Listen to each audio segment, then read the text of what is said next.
Okay, welcome to week 12 vocabulary. This week, our words have to do more with writing. So let's get started.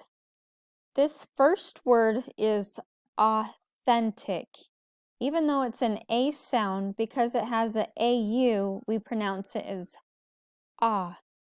authentic. That means that it is real or true. You have an authentic piece of, a lot of people use authentic, like for example, if we were talking about Joseph Smith translating the Book of Mormon, we would say he translated the book of scripture from authentic plates. They were real plates. This next word is cohesive. Cohesive.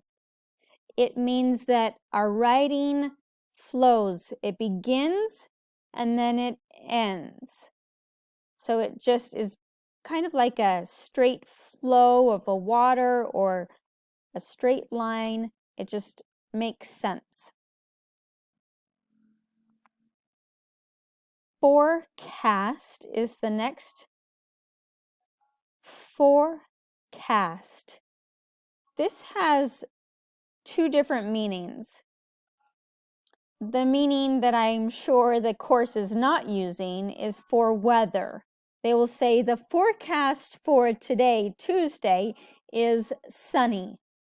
So the second meaning is forecasting or projecting sales, which the course is the meaning we're using here in the course. So we're going to forecast that we're going to make $1,000 this week in sales. The next word is overused.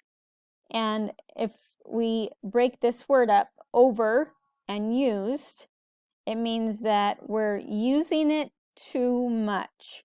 You might say, you overused the word like. This word rough draft has to do with writing. So for example, when you write an email or a text message, hopefully before you send it, you read it and fix errors. That's what a rough draft is. It's just a basic writing before you finalize it. Have a great day.